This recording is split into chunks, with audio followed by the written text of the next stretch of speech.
Welcome back to another catfish fishing adventure. It's the spring, 2nd of May today. Beautiful day. And the wind is howling at like 35 miles an hour, but I have strategically picked this place because the wind is blocked. That's right, I'm letting the wind tell me where to fish today because really this is the only place that's fishable today. It's like a raging storm everywhere else in the lake, and so today I'm fishing where it's comfy for me for a change. And today's bait is frozen gizzard shad from the freezer. Been in the freezer all winter since last fall. Finally starting to look a little bit like spring around here. Getting some warmer days. Still in the 30s at night though. This needs to defrost for a minute. Put that in the defroster there for a minute. While I'm waiting for that to defrost, let me get a water temp here. Yeah, 54.5. It's still falling a little bit, but that's probably about right. It was like 51 when I was here about a week ago, so getting some slow warming here.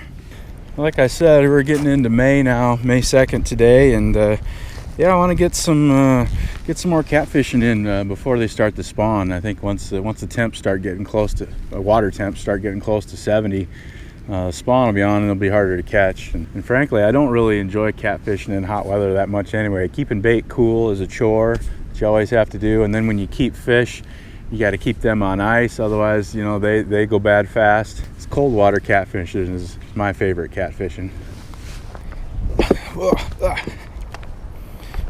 And those of you that are here for the carp videos, don't you worry, there's going to be plenty of carp fishing.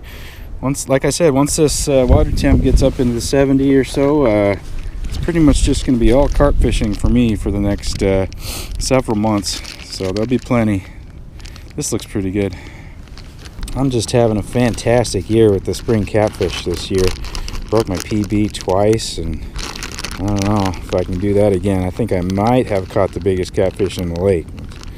Impossible to know, of course, but I would be very surprised if they got any bigger than that 19-pounder that I caught. I think what I'll do is this will be 2 baits. Let's cut that one in half, and then this one will just be 1 bait. What I want to do here today is use baits that are big enough that a trophy channel cat would be interested in, but yet small enough that you know, a 5-pound channel cat would be willing to eat. The same goes with the hooks. I want a hook that's big enough to hook a trophy, but not so big that it's gonna like poke the eye out of a 5-pound channel cat. I don't want to use some 9-aught hook. This is a 4-aught. I think this is the perfect size for channel cats. And I'm using a hodgepodge of hooks here. Here's a different kind. 4-aught kale hook.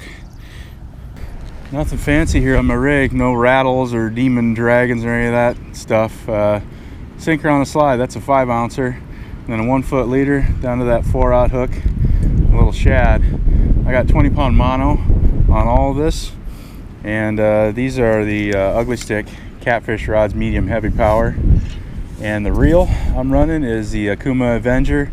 That is a 55 size. These are old ones. I don't know if they make them anymore. I'm sure there's a replacement model of the equivalent, but these are great reels, great rod, simple catfishing. No need to launch the baits a mile today. I think they're going to be near shore with the water warming up.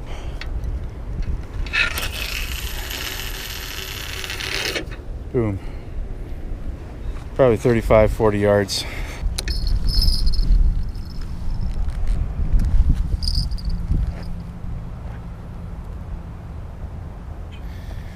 Oh, there's a piece of garbage I gotta go get.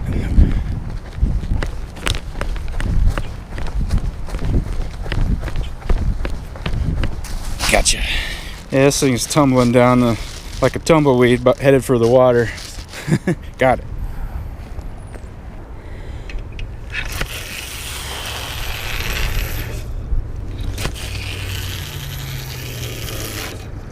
Couple of details that I forgot to mention. It's about 12:30 in the afternoon, and fishing in probably about 5 feet of water here off the shore. Alright, lines are out. I fully intend to use this thing today if I can catch some eater-sized fish. Stay tuned. Okay, 1 hour has gone by, no fish. I just reeled in my other 2 lines and had a bare hook. This is the 3rd line. Feels pretty light. I'm betting there's a bare hook as well. Oh no, still got a bait here. Okay. Bare hook on the other 2. Something's out there picking baits off. That's actually encouraging, because if I had all 3 baits untouched, that would be not good. So I'm glad something's out there. Actually, I'm gonna hook this through the noggin here, just like that. Put this one back out. There's a few things that could be picking my baits off the hook. Turtles, of course. I don't usually have issues with turtles here. Crayfish, though, are a thing here. They will pick your bait off and you won't have any indication on your line at all. And the other thing that comes to mind is potentially small catfish that can't get the whole bait in their mouth, or bullheads, or maybe even perch. But I got fresh baits out now. Hopefully I can catch whatever it is that's picking at my baits.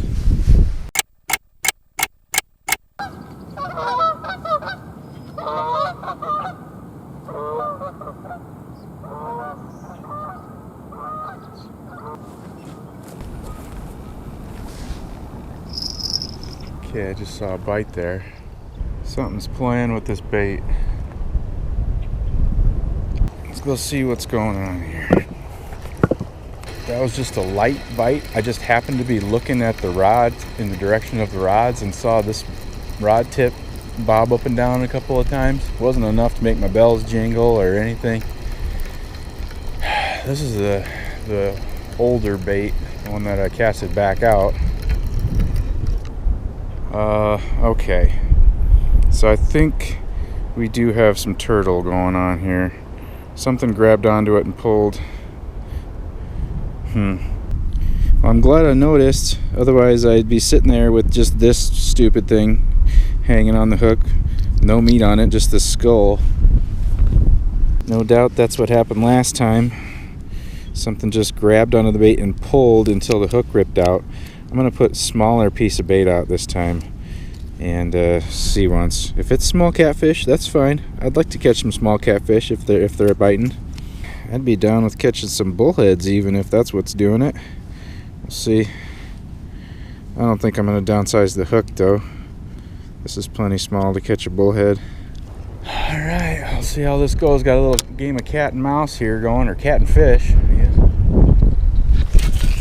Man and fish. I'm going to go ahead and move my bells up onto the rod instead of on the rod holder. Be a little better indicator.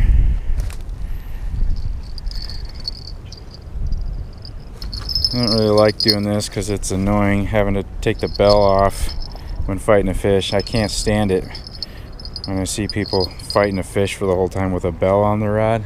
I don't know why, it just drives me crazy.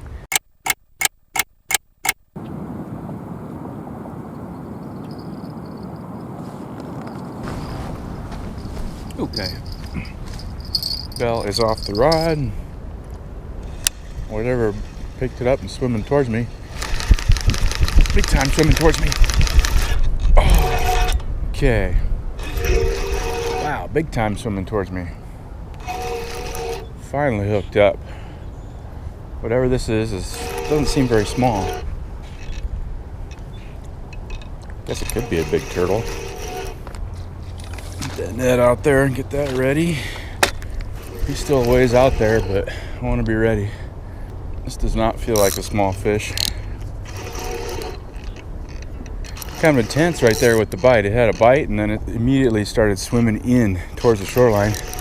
I'm sure you saw how much I had to reel up on that line to tighten up the line.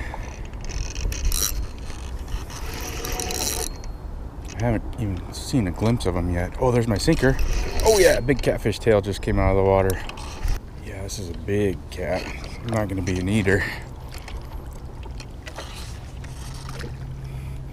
Come on in. Oh, yes. Yeah. That's a big boy. Yeah. What we got here? 11 or 12 pound fish. Yeah, this is not a turtle, I don't think. Are you a turtle? No. He's tightening up though. Don't squirm. Quit squirming. Okay, yeah. So yeah, nice. 11, 12 pound channel cat. Beast of a channel cat. He's got those little parasites up next to his mouth there. He was hooked right in the corner with that 4/0 hook. It's good to know that the catfish are here, because I was getting a little worried I was going to get turtled or crayfished to death here this afternoon. Too big to keep. Back in the water he goes. Head in the water. Just let him sit there for a minute. I think he's ready. He's only out for a minute. See you later. We're going down shore, huh? See you when you're 20. Well, time's up.